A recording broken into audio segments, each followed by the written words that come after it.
কুমিল্লা 11 আসনে বিএনপির যিনি প্রার্থী জনাব মোহাম্মদ কামরুল হুদা, যিনি আমার পাশে অবস্থান করছেন, তিনি আজকে এই আসনে বিজয় ঘোষিত জনাব সৈয়দ আব্দুল্লাহ মোহাম্মদ তাহের, যিনি বাংলাদেশ জামাত ইসলামের নায়েবে আমির। ওনার বিরুদ্ধে আজকে ইলেকশন পিটিশনে মামলা করেছেন।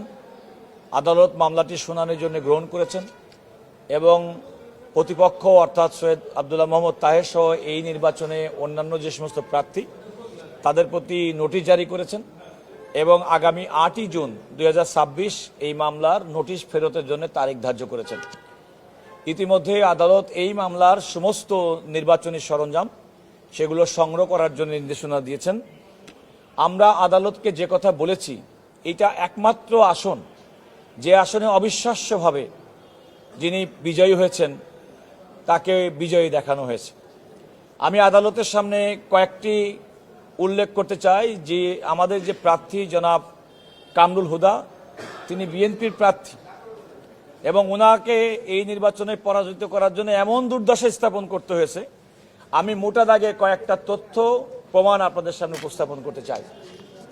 যেমন দেখেন, এই আসনে রফিক ভুইয়া সরকারি প্রাথমিক বিদ্যালয়ে জামাতের প্রার্থী ভোট পেয়েছেন 1650টা, আর ধানের শীষের প্রার্থী কামরুল হুদাকে ভোট দেখানো হয়েছে মাত্র 65টা। আমরা ধোপকলা উচ্চ বিদ্যালয়ের একটা কেন্দ্র, যেখানে জামাতের প্রার্থীর ভোট দেখানো হয়েছে 1771টা কাটাছিড়া করে। প্রথমে 1534টা ছিল, পরে হয়েছে 1771টা। জনাব কামরুল হুদাকে দেখাইছে 211টা।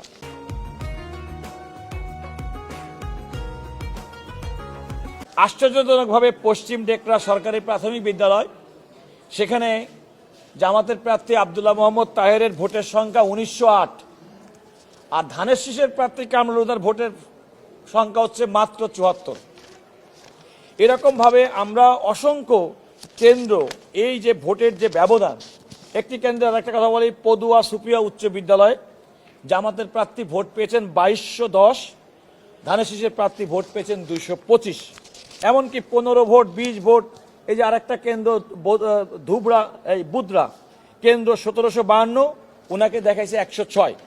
আমরা এইভাবে 73টা কেন্দ্রে দেখেছি যে 73টা কেন্দ্রে বিএনপির প্রার্থী জনাব কামরুল হুদাকে কিভাবে পরাজিত করা হয়েছে এবং কিভাবে নির্বাচনী অনিয়ম, ভোট কেন্দ্রে ভোটারদেরকে বাইর করে দিয়ে, এজেন্টদেরকে বাইর করে দিয়ে, এমনকি ভিডিও হয়েছে যে আমরা ভিডিও দেখিয়েছি যে সেই ভিডিওতে সিল মারছে, সেরকম উদাহরণ আমাদের কাছে আছে। এটা নির্বাচনের নামে এই আসনে আপনারা জানেন যে বাংলাদেশের নির্বাচনে একমাত্র আসন যে আসনের কয়েকটি কেন্দ্রের ফলাফল নির্বাচন কমিশন বাতিল করেছিল, ককটেল বিস্ফোরণের মতো ঘটনা ঘটেছে। এরকম একটা জ্বলন্তভাবে প্রমাণ যে যেখানে ধানের শীষের প্রার্থীর এই যে আসনগুলোতে আপনারা সহজেই বুঝে করতে পারেন যে কিভাবে এই নির্বাচনটি হয়েছে এবং আমাদের এই প্রার্থীকে পরাজিত করা হয়েছে। আমরা আদালতের কাছে সমস্ত কিছু প্রমাণ উল্লেখ করেছি। আমি শুধুমাত্র প্রমাণ হিসেবে এই 73টা কেন্দ্রের প্রত্যেকটা সিট আমরা দিয়েছি এবং সেখানে দেখেছি কিভাবে। সর্বশেষ কথাটা বলি, সেটা আপনাদের আরও বোধগম্য হবে। আমার তো মনে হয় বাংলাদেশে এমন কোনো প্রান্ত নেই যে গ্রামে অন্তত কমপক্ষে 50%-এর মানুষ ধানের শীষে ভোট দেয় না। অথচ এখানে রাজবল্লভপুর সরকারি প্রাথমিক বিদ্যালয় একটা কেন্দ্র, সেই কেন্দ্রে জামাতের প্রার্থী ভোট দেখিয়েছে 2557, আর ধানের শীষের প্রার্থী জনাব মোহাম্মদ কামরুল হুদার ভোট হয়েছে মাত্র 50। এটা 51 হতে পারতো, 49 হতে পারতো। এইভাবে প্রত্যেকটা কেন্দ্র আমরা দেখেন, আমি প্রত্যেকটা কেন্দ্র ওয়ারি। এই একটি কেন্দ্র রামপুর সরকারি প্রাথমিক বিদ্যালয়, যেখানে জামাতের প্রার্থী আব্দুল্লাহ মোহাম্মদ তাহেরকে ভোট দেখানো হয়েছে 2018, আর আমাদের প্রার্থী জনাব কামরুল হুদা বিএনপির প্রার্থী, তার ভোটের পরিমাণ হচ্ছে সংখ্যা হচ্ছে মাত্র 95।